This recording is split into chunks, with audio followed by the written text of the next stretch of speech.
Okay, so it's gonna be a great one to start things off. If you guys followed through what happened yesterday, you should already know that they are both playing the Dragon Link deck, although there are some major differences. Do you want to go through some of the key ones, especially in Schattenspieler deck, I would say? Yeah, I mean, yesterday we thought he was playing only a Dragon League deck base, but he also showed that he's playing 3 copies of Parallel Dragon Maid, which is very cool. And I really like the fact that he actually wants to play a deck built around all the main extenders. So he wants to play a dragon deck Link, which is not playing that many hand traps. So he wants to play a consistent deck, and is main decking the best hand traps of the format, in my opinion, that we have seen yesterday, which is Gamma and also 3 impermanents. While on the other hand, Marcus Patel is focusing on a pretty much solid Dragon Link deck, in my opinion, and is main decking a couple of different hand traps while he's playing Draw and Lock, Lancia, and I also really like the fact that he's actually main decking 3 copies of God Drake. Yeah, as we can see here, he does win the die roll, which is definitely important in the mirror match. Again, Matteo was the only one who was able to overcome and win a game going second, but it was due to the fact that he was maining 15 hand traps. So I gotta say the main difference between the deck list is the card we are seeing right now on the screen, Black Metal Dragon. An amazing normal summon for the deck, since it can basically link into the Striker Dragon, as long as searching for the Red Ice Darkness Metal Dragon. Schattenspieler instead decided to play the Dragon Maid engine, and this is a decision to play around the popular Troll and Lock bird. Yeah, so, I mean, I really like the fact that yesterday a lot of players decided to play around hand traps. So, do you think it will be a wise choice to make also today, like they did yesterday? So, just not go through the standard combo, but playing around hand traps? What do you think? Yeah, absolutely. Whenever we saw some experienced players like Bodon Temnik or even Matteo, you can really tell the difference between an average Dragon Link player. They know exactly when to play around Nibiru, when to play around the Draw and Lock, and of course, you're not gonna be able to do it with every hand, but whenever you're given the chance, then you should capitalize on that, and it might win you because you never know. Yeah, exactly. And also a lot of players yesterday proved us that they can throw hand traps. We have seen a lot of interruptions going into the games. For example, we have seen a lot of Draw and Lock birds and Ghost Ogre, and but for the moment it seems like that Marcus is playing completely free, because Schattenspieler is not responding to any of his opponent's monster. Yeah, it's also worth mentioning that while Marcus is maining the Nibirus, unfortunately Maurice, aka Schattenspieler, is not. He has Gamma and Impermanence, but I would say those are strictly worse in a way. Gamma shined a lot yesterday, but we don't know, because here I think Marcus is playing really well by going probably into the Herald quite soon. We saw it as a regular move yesterday to play around potential hand traps, but I think a little bit of a uncertain decision right now. Yeah, just thinking about it, I think it would be a wise choice to special summon it, also because you don't know that your opponent is not main decking Nibiru. But here it comes, the Chaos Space, a card that did the difference yesterday, we have to say. I think it's one of the most popular card in the Dragon League deck, which allows you to search through a Collapse Serpent or Legionnaire in this case, which is very good. Yeah, it's quite a interesting card. First of all, it allows you to play around the restriction, because we know Wyver Buster and Collapse Serpent are both limited to just 1 copy, but thanks to Chaos Space you can actually go and just play the 1 additional copy by shuffling it back. But now we see the MVP of the weekend, which we just brought for you in the card highlight panel, which is just the Kriston Alkai Fibrax. Just an incredible Link monster, one of the most powerful and even weighted in the TCG from us. Yeah, I mean, I really like the fact that you have actually access to Crystal Hockey Firebracks in every single deck, basically, because as we said before yesterday, it's not a card that you have to play in a specific deck, but it can be played in every single deck, basically, and you actually can abuse of it. So it's very good. Yeah, so now, just like yesterday, we're starting to see the usual combo. So Guard Dragons are gonna come down. He's already thinking about using Cow Space. You would usually wait a little bit longer, but he's gonna use it on the Striker Dragon instead. I guess he wants to have a peek at his deck. If he gets one of his Entrops, maybe he wants to end on a slightly different board. And something important to mention is that, differently from yesterday, these guys know what their opponent is playing. Yeah, I think they had enough time to study each other just to see maybe the matches they played yesterday. But I think Marcus is playing very well at this point, and so. How much do you think the difference is whenever you know your opponent is the mirror match in this case? Well, I mean, in this case, if you know that your opponent is playing the Dragon Link, you really got to hope that your opponent doesn't have any interruptions. So you can put up a huge board to shut him up. And looks like that Marcus is going through the standard combo that we've seen yesterday. And he will be able to, if the Schattenspieler doesn't have any response, to put up at least 3 negations and the extra deck lock. Yeah, so overall, one of the best strategies in the mirror match, I would say, is bringing up the Dragon Buster Destruction Sword, which, as you said, is the extra deck lock. It isn't super efficient against the entire field we had yesterday, because we know a Monarch is still in the top 8, Dinosaur as well with Jonas Koschel, especially playing Mystic Mine 2. So it isn't safe when you don't know what your opponent is using, but in this case you are certain that you're playing against the mirror match, and the extra deck is just absolutely fundamental to any of the plays they might have. Yeah, I mean, by the moment that you know what your opponent is playing, you go for sure through it, and looks like Schattenspieler unfortunately didn't draw any Entrops, so it's very good for Marcus at this point. Yeah, we can safely assume it. There is a chance that he was slow rolling it and the Herald hit the field, but the impermanence is actually used. I think it's one of the worst use of those, though. Basically, Levianir was gonna get rid of a card anyway, so all you're doing is making sure the card that goes away is the impermanence. But yeah, I mean, here it's like a deal. Okay, so it's just going through the Levianir anyway. yeah, it seems like he used the impermanence on a different target. Not sure if he's bluffing Nibiru, because like if you were to use it on the Herald here, then you would bluff the Nibiru. Let me go through his decklist once more. Maybe we did miss the one copy of Nibiru in the main, but no, I don't think it's there. So yesterday we have seen a lot of cool moves by Schattenspieler against Bodan. He was smart enough to understand the situation he was in. Maybe just wants to bluff it because he knows that this game is looking very good for Marcus' side.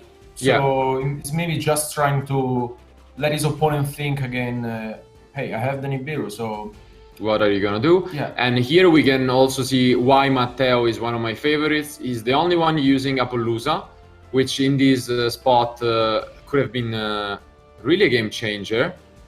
What do you think of the card itself? Yeah, I mean, I think it's a very good card. You should consider to play in your extra deck. I mean, you have to find only one space in your extra deck to fit it in. And it also allows you to play around Nibiru. So, for example, you don't have to fear that your opponent is going to activate the Nibiru whatever he wants. And Matteo, I think, by playing it, has a huge advantage against the mirror match. So let's see if it will be useful for him during the day. And now Marcus... Yeah, again, just like compared to Matteo and similarly to other players who are not in the competition anymore, both of these guys are actually playing 40 and 45 decks. So The standard for yesterday was at least 50, if not 60 cards. But it's working out pretty well. And you can see Marcus having 3 copies of the World Legacy Guard Dragon, just like Rafael did. But Yeah, ooh, also- the Nibiru wow. comes down from Schattenspieler. And as we said, that could have been the only reason why the impermanence was there. Yeah, I mean, this was a surprise, and he didn't bluff it. He had it, so this was quite a surprise, in my opinion. And well, this changes a lot actually, because I think Marcus was not expecting it. Maybe he was just bluffing it, but he had it. So this is completely a game changer, because now Marcus is left with nothing basically. He was just going through his combo, but wow. I mean, we were not expecting this. So let's see now Marcus if he realizes what is going on at the moment. Well, this changes a lot. We have seen yesterday Nibiru being played by a lot of players, and we have talked about it a lot yesterday, that you really need to have multiple hand traps in your deck to stop your opponent to make his own combo. And this is, I think, the hugest one that we have seen so far since yesterday. Yeah, again, just like we were saying, if Marcus had the Appolousa, he could have played around it, because to be honest, if your opponent chains an impermanence and he's using it on Herald instead the Levianeer, meaning they are willing to lose 2 cards, first of all, they are betting, because if the Nibiru was sniped there, then there was like a big risk involved, because you only have 3 cards left at that point. At the same time, though, had pretty much good knowledge of there is no other. At that point, when Schattenspieler dropped the Infinite Impermanence,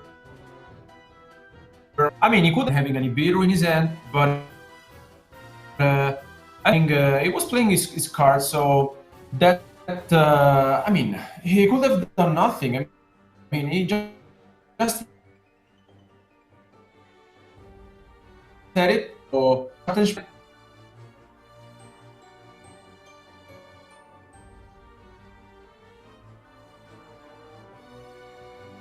again, yesterday where he was using erratic speed. Do plays like that, sometimes you do get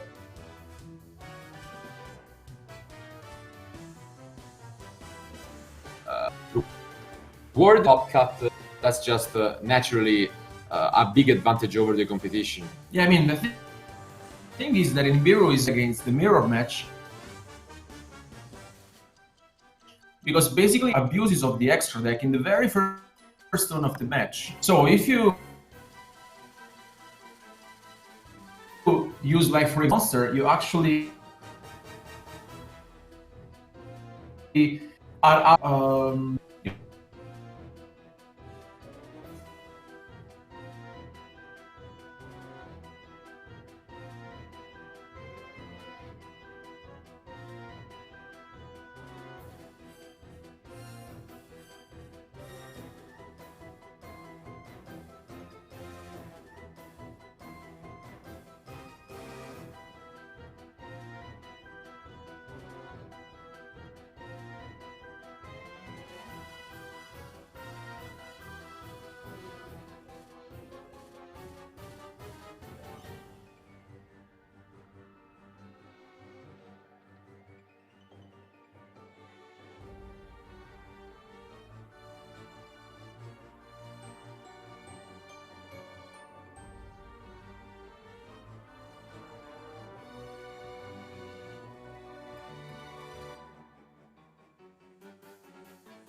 is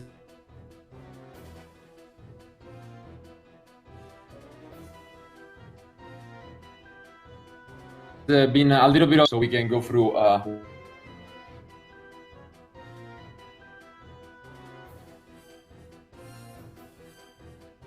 what's going on while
And we are back with some coverage from the remote Duel Invitational.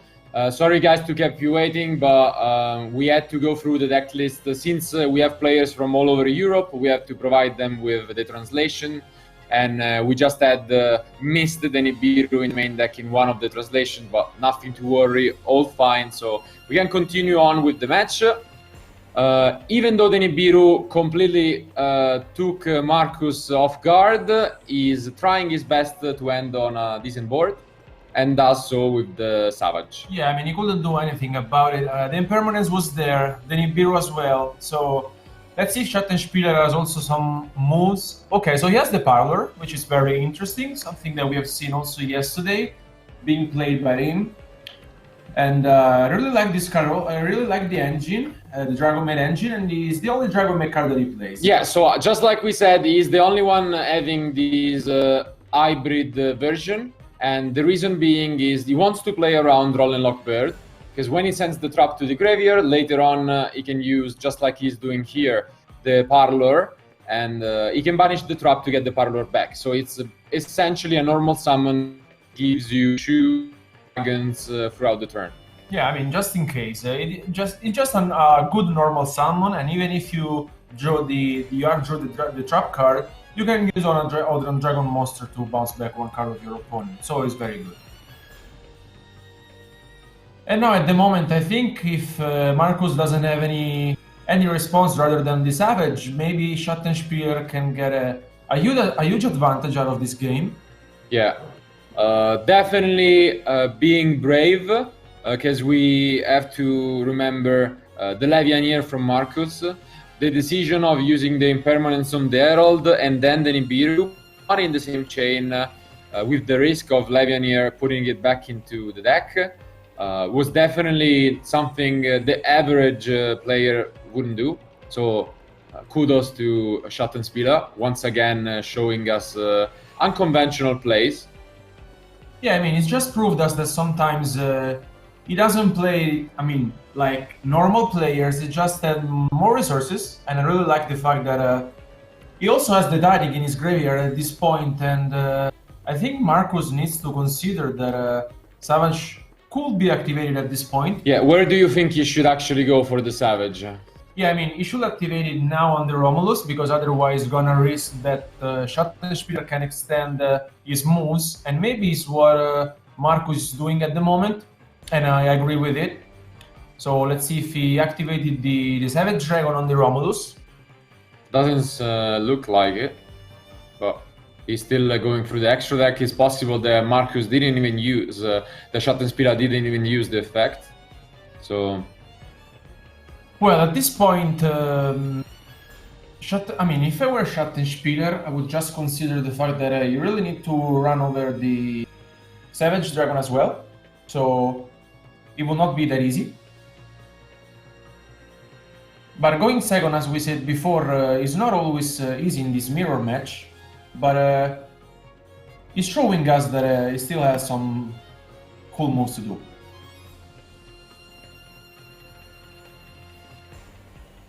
He's now considering his options, and I really like the fact that the Dragon League mirror match, I mean, it sometimes can be a grind game as well, because yesterday we have seen a lot of players relying on this deck, and maybe here Schattenspieler does have a chance to shut down Marcus. Maybe he's entering the battle phase. Let's see. Yeah, I don't know if he just forgot for a moment. It seems like he declared an attack with the Romulus, while the token from Nibiru was actually bigger, but now he's gonna crash and use the Brotor, allowing him to look for a different dragon from his deck. At this point, looks like that even if he had the impermanence and the Nibiru, he's still searching for a solution. Wow, so he discards the Gamma, meaning he actually opened 3 hand traps. Impermanence, Gamma, and Nibiru. So maybe it would have been the 6th card, don't you think so? Possibly, like, yeah. He most likely drew it later on. But there was no way to bait the Savage and use the Gamma during his own turn. If he opened something like Cow Space, that could have been the best. That way, we can probably safely assume that Marcus was gonna take the 2-4-0 advantage and come down. And just like we are watching in here, they just gonna continue to make even more plays coming towards to his advantage. He pretty much has two decisions to make. One, since we know that the Dragon Link deck is extremely powerful, but has a very fragile extra deck. Once that's gone, he doesn't really have that many plays. Schattenspieler now has to take a very important decision. Try to push for an OTK right away, or just try to go for a grind game where he come back on the board and then sets up maybe one or two negations, which at this point in a simplified game should be enough. Which of the two do you think he should go for? Well, I mean, at this point, as you said, it's all up to Schattenspieler, because if he wants to play in a conservative way, maybe he wants to go through the Erratic Seal or the Herald of the Poor Light, which is, I think it would be a good decision at this point. Also, because he really needs to deal with the Savage Dragon, which is not easy to destroy in this moment. But let's remind you guys that the Nibiru was there, so Marcus used a lot of resources in his very first turn. So, I mean, by playing conservatively, maybe Schattenspieler would have a spot in this first game. And yeah, now let's just go back and find out which of the following options Schattenspieler decided to go for. He is going all in, so Link Cross has been used, and now, just like we've seen before from him, it allows him to go for the Fibrax. And yeah, nothing too surprising. He's gonna try his best to just close the game here. Potentially playing around a Nibiru from Marcus too, because we do know that that's an option in the main deck. Yeah, I mean, Marcus still didn't activate any hand traps, so he has a couple of cards left in his hand, which means that he will have some. So we don't have to take it for granted, but maybe he has one, which could be very interesting if he has. But here comes the Herald, so a card that we've seen a lot yesterday and allows you to basically play through around hand traps. So, I mean, let's see if Schattenspieler here decides to go for the Savage Dragon later on. He has a couple of few options. He really needs. It's up to him. I mean, yeah, he's considering first of all what to do with this Herald of the Arclight. Usually we see it on the board, sticking there to play around Nibiru or other possible interruptions from your opponent. But it seems like he wants to just use it right away. So that's okay. Not the most straightforward line. I mean, yeah. Okay, and here comes one of the tech cards in Schattenspieler deck, which is the Sauravis, a ritual monster that you can also get with the Cow Space, which allows you to protect your monsters from targeted effects. It's one of the entraps which is not much of an entrap to interrupt your opponent, but rather something to protect your own monsters. So very interesting decision, the only player using it in the entire top 16 this weekend. Yeah, I mean, what I really liked about this weekend is that all of the players we have seen so far playing Dragon Link play a lot of different engines. So basically, they actually need to deal with different stuff. And I really like the fact that Schattenspieler is main decking different cards than any other player is not playing. So, I mean, do you think it will be a nice choice, like a wise choice to make for a tournament like this? I mean, we can probably have the decision once the tournament is over. These kind of entraps, as we've seen yesterday, sometimes Draw and Lock wasn't the most efficient. Gamma, I think, really shined yesterday. So we'll see if that continues to be consistent throughout the day. But Sauravis definitely unique. And here, we might be seeing Boros War Dragon come down. Instead, if the School Dread Saryuja. Yeah, I think it's the first time we see Saryuja this weekend. Yeah. First time for Saryuja the entire weekend, and in a while, I gotta say. Yeah. I mean, it was a card that a lot of players decided to use in the past. And I think it's another choice that I think no one considered for this weekend. I mean, it's pretty interesting because as we said yesterday, Matteo proved us that a lot of different cards can be playing the extra deck as well. It's really up to you. But at this point, he gets 4 fresh cards and he can adjust his end. So maybe we'll get some cool cards to deal with the Savage Dragon of Marcus, and it could be very interesting at this point. Yeah, so for now in top 8 we have 2 Dragon Link players, Schattenspieler and Matteo, both using a Link 4 that no one else is using. One is Cool Dread Saryuja, the other one is Appolousa. Which one is gonna be the best one? I am pending towards Appolousa, but Saryuja is still paying out to be quite useful in this kind of scenarios. Yeah, I mean, I think that if you want to be more aggressive, maybe you just kind of want to play the Saryuja. While on the other hand, if you want to play more conservatively, let's say, you can play Appolousa so that you can prevent your opponent from activating M traps, so like Nibiru. Yep. Different approaches, but in the end, they are both paying off. What I really liked about the Appolousa, as you said, it's that it works similarly to an Herald, but it's much easier to be summoned. So Saryuja, on the other hand, needs to be summoned with multiple different materials to be effective. So that's my main concern. While it's quite easy to just summon an Appolousa with a Link 3 or a Link 2 monster and less materials. Yeah, because basically only a couple of cards get you into a board of multiple monsters, so that you can actually deal with the Nibiru before it can be played. So you make Appolousa before the Nibiru, and then you can play through your combo without having any problems. So now we have to keep in mind that Schattenspieler, this is still the first turn, and he already used this battle phase because he crashed so that he could activate the Brotor. So there is no option of going for an OTK anymore. He's just gonna try to make the best board possible, but he needs to find a way to deal with this Savage. If he leaves it there, sure, maybe it's not the scariest card, but I would definitely focus on trying to get it off the field, because the token is also quite huge. Yeah, from the Nibiru. You really need to take care about this, because if you forget it, you will have some troubles here. But I think he wants to play. I mean, if I were him, like in this point, he has to consider that not only he has to get rid of the Savage Dragon, but the token, as you said before, is a big problem. So basically, here he's just considering his options, and he has quite a few different. So it will be very interesting to see what he decides to do at this point. I really like the fact that a lot of players decided to build a deck from scratch.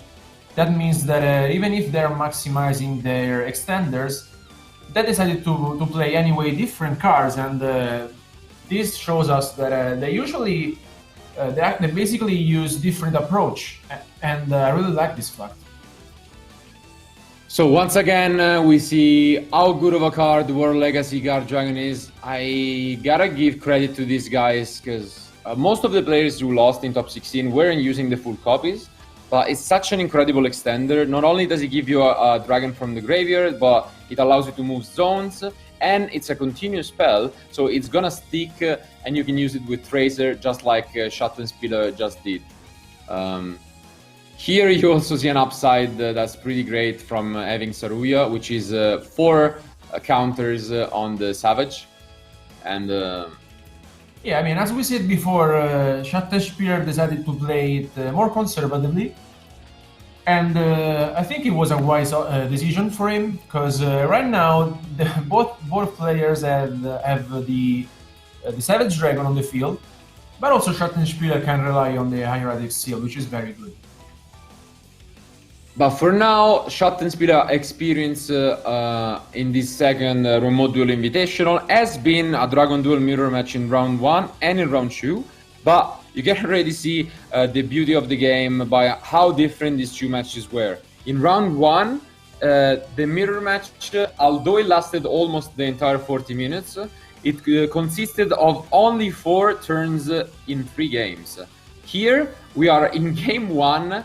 It has been 25 minutes already, and this is still going for a while. It's more of a grind match we haven't yet seen in a Dragon Link mirror. So. Yeah, I mean, this is crazy, and this shows that both players know what's going on, but this is what we love about this game. I mean, there's a really back and forth games, and I really like the fact that the format is shaping in this sense, because a lot of players are playing pretty much the same engine, but if they sit in this situation, maybe. Oh, okay. Okay, so here, as we could see, Schattenspieler activated the erratic spheres. Marcus tried to negate it with the Savage, but then Impermanence came down. And I think Marcus has seen enough, or maybe not yet, never mind. So he scooped up, it seems for a moment like he was scooping up his cards, but this is still quite a grand game. I would have been surprised. And now another Black Metal Dragon is summoned from the deck. Yeah, this is going to be a very tough one, game one, basically, because at this point we have to consider that Marcus already used a lot of his extra deck resources. And he also has to keep in mind that time is going to be a thing at this point, because we're going to enter into game 2 pretty much around 10 minutes left on the clock. So let's see what he decides to do at this point. He still has some chances to come back into the game. Yeah, so an attack happens from Marcus, destroying the black metal. I think it was one of the first cards used, so we'll see if he has a chance to activate the Brotor in the graveyard. Depending if he has a card that he thinks he wants to discard, that could be one of the best options here. And I think something that we have not seen so far in the last years about these mirror matches that it's pretty peculiar that sometimes they can end up very easily in a couple of turns, but I mean, as these guys are showing us, sometimes these games can last a lot. Also because of the amount of different resources they have in their decks, and they're playing very well, playing their cards, you know, yeah. the game plan. And here, as you can see, there is just a nice clarification. The Black Metal Dragon activated, but since usually you get the Brotor, you can see on the screen from LP, then it hits the graveyard and you can use it defensively. This didn't happen last turn. Schattenspieler, again with the unconventional plays, he found a way around it by crushing his monster last turn and summoning it from the end, but that meant the Omnitor was supposed to be banished, and they immediately recognized that. But again, a really incredible card. Not only is a level 1 and dragon, but such diverse effects. You can use it offensively, like Shatten did, or you can use it defensively just to try and not get OTK'd. And now Marcus is left only with the Savage Dragon, but anyway, he doesn't want to give up, and I like his attitude because he wants to see what his opponent is gonna do next. Okay, and yeah, and just like you said, no, Marcus picks up his cards. He has seen enough, and he becomes the second player of the entire event who loses a mirror match going first. This is definitely due to the deck building choices from Schattenspieler, so absolutely incredible job there. He recognized that the Dragon Link deck was gonna be popular, and he's already playing 2 in a row, so looking pretty good to try and defend the title. But this is not over yet for Marcus. We have seen multiple times yesterday players with their back against the wall, down 1-0, just trying their best, using their side deck, paying attention to the clock, and coming back with a 2-1 victory. I mean, at this point, I really wish we could see a no material play by Marcus by the moment that he's side decking 3 copies. And I think it could be one of the most popular hand traps maybe after this weekend, because I mean, we have not seen yet so far yesterday, but I think it's a really good card against the Dragon League deck, because it allows you to lock basically your opponent, and I think it's a really good addition in Marcus' deck. So maybe we will see it. But do you think Marcus will decide to go first anyway at this point? I would safely assume so. It's very rare that you have the courage to let Dragon Link deck go first. We saw it yesterday with Jonas and with Lorenzo. They're both playing dinosaurs, so with Mystic Mind. So here we have a big difference. But as you said, we can see here on the screen one of the unique cards in Marcus' side decks. We have been talking about how there is a game, I would say, a different bracket from the one with the players with the Entrap this weekend. We can probably form a bracket with all of the different Entraps being used, and I'm very curious to see this no material in action. because he's gonna be compared to all of the other ones we have seen this weekend. So yeah, from what we have seen yesterday, the most powerful ones are Gamma and Nibiru, but because like if you draw, for example, Impermanence, you really need to have another copy or maybe an Ash Blossom. Draw Lock hurts a lot for this deck, but you can play around it if you have some more extenders. yeah, problem is, as we know, Marcus lost game 1 even though he won the die roll, so he might be afraid that even more 8 is coming from the side deck. And if that's the case, then he might feel comfortable enough going second. So definitely an interesting decision, and let's see what is gonna pay off. This is gonna be game 2 of the day. Who is gonna take it? Is it gonna be Marcus? We have 9 minutes left, pretty much on the clock. But we might get some extra time for the previous calls. Okay, so Marcus decides to go first. Yeah, I mean, you have to go first against the mirror match. At this point, let's see if, as we saw in game 1, maybe Schattenspielers are any interruptions, or maybe Marcus will be totally free. Okay, once again, he has to draw the lock that we already seen yesterday, and we have seen that if you have enough extenders in your hand, you are still able to play your cards completely free and do your combo. So let's see if Marcus has enough.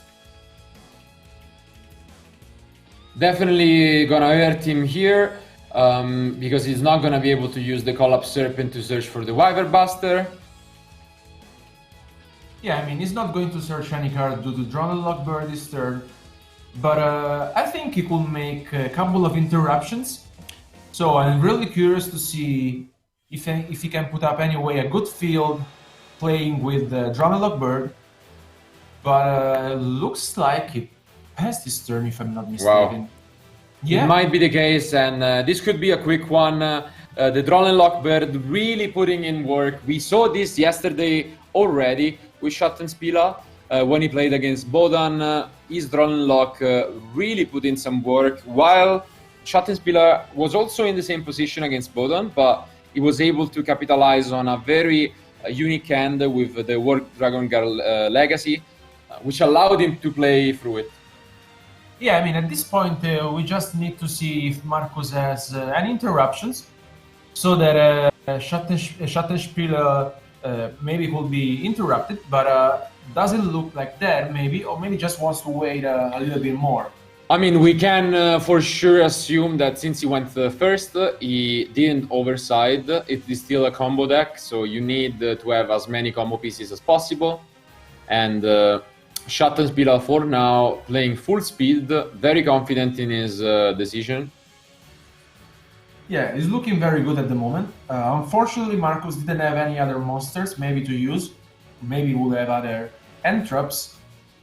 It's quite possible that he has cards like Cow Space or other cards that just are gonna give him more resources from the deck, and the Drawn Lock was just way too good to stop them. Yeah, I mean, at this point, if Marcus doesn't have a Nibiru, for example, he will not use the Impermanence due to the Collapse Serpent being face up.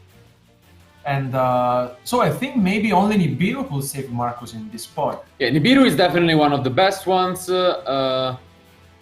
We not gonna see no material since he controls the monster. We're not gonna see Lancea since he already missed the chance to use it. And outside of those, Impermanence as well wouldn't be useful. Not sure if he can find a way. Yeah, Shatten is now gonna summon under the restriction from the Guard Dragons. Yeah, seems pretty good this turn for Schattenspieler. He's playing through his entire extra deck. He has to do it. I mean, it's looking like his opponent doesn't have any interruptions at all. So at this point, maybe you could just also think about making an OTK. Yeah, absolutely. Gotta be on top of your head. He also has the option of going for Saryuja again, just like he did last game. Not sure if that's needed at the moment, but he might be going for it. Okay, it is gonna be a Link 4, and it is Boris Word. So Schattenspieler going full aggression here, and I can't blame him. Let's bring up on the screen one of the most impactful cards, even though not for its effect entirely, but rather because it's a dragon, a generic Link 2, the Protector Whelp of the Destruction Swordsman. It just allows you to play not caring about the restrictions from the Guard Dragon monsters, and it's quite an impactful card. So yeah, I mean, it's really good also because, I mean, as we are seeing at the moment, Schattenspieler is free to do whatever he wants, and if you don't see any Nibiru at this point, I mean, I would be surprised if Marcus has a Nibiru and he doesn't activate it because of the Levian here. So we will see in a moment.